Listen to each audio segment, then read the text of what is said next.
ഇന്ന് ഒരു കുട്ടി ഐസ്ക്രീം സ്റ്റോറിയാണ്. ഞാനൊക്കെ പണ്ട് സ്കൂളിൽ പഠിച്ചിരുന്ന സമയത്താണ് ഇങ്ങനൊരു സെറ്റപ്പ് കണ്ടിട്ടുണ്ടായിരുന്നത്. അന്ന് ഞങ്ങളുടെയൊക്കെ സ്കൂളിൻ്റെ വെളിയിൽ കാണുന്ന സ്ഥിരം ഐസ്ക്രീമുകളിൽ ഒരു ഐസ്ക്രീമാണ് ഇത്. ഇതുവരെ ഞാൻ ഈ ഒരു പരിസരത്ത് ഇത് കണ്ടിട്ടേയില്ല. പക്ഷേ എന്തോ അൺഎക്സ്പെക്റ്റഡായിട്ട് ഈ ബെല്ലടി കേട്ട് നോക്കിയപ്പോൾ ആ ഒരു ഐസ്ക്രീം. പിന്നെ ഇതിൻ്റെ കൂട്ടത്തിൽ ഇന്നത്തെ നമ്മുടെ ചോക്കോബാറിനെ പോലത്തെ ഒരു പഴയ ഐസ്ക്രീം ഉള്ളത് 90s കിഡ്സിനൊക്കെ ഓർമ്മ ഉണ്ടായിരിക്കുമല്ലോ അല്ലേ. അതുപോലെ തന്നെ വലിയ എക്സ്പെക്റ്റേഷൻ ഇല്ലാതെയാണ് ഇത് മേടിച്ചത്. ഇപ്പോൾ പുള്ളി എന്നോട് സംസാരിച്ചുകൊണ്ടിരിക്കുന്നതാണ്. എൻ്റെ ഹിന്ദി കേട്ട് പുള്ളി വിചാരിച്ച് ഞാൻ നോർത്തിൽ നിന്ന് വന്നതാണ്. അപ്പോൾ നോർത്തിൽ എവിടെയാണ് എന്നൊക്കെ ചോദിച്ചതാണ്. അപ്പം സംഭവം പക്ഷേ എക്സ്പെക്റ്റ് ചെയ്തതിലും അടിപൊളിയായിരുന്നു. ഐസ്ക്രീം പിന്നെ പണ്ടാണെങ്കിൽ കൊട്ടാരക്കര വീട്ടിൽ വെച്ചേ ഐസ്ക്രീം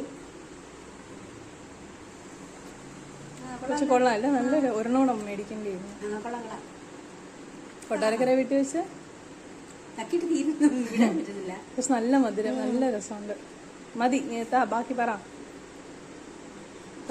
കൊട്ടാരക്കര വീട്ടിൽ വെച്ചാണെങ്കിലേ ഈ ഐസിന്റെ ബെല്ല് അങ്ങനെ കേൾക്കുമ്പോഴേ നമ്മൾ അമ്മമ്മയോട് പറയും പൈസ ഐസ്ക്രീം വാങ്ങിയാണ്. നമുക്ക് അമ്മ അനങ്ങാതിരുന്നോ കഴിഞ്ഞ് അങ്ങ് പോയി കഴിയുമ്പോ ശരിക്ക് ഐസ്ക്രീമിന് എത്ര രൂപയാ? അപ്പോഴത്തേക്ക് അങ്ങേര് കലയപുരത്തെത്തും. അങ്ങനെ ഈ ഒരു ഐറ്റം കണ്ടപ്പോഴേക്കും ഞങ്ങൾ രണ്ടുപേരും ഞങ്ങളുടെ പഴയ നൊക്ലാച്ചിയിലോട്ട് പോയി.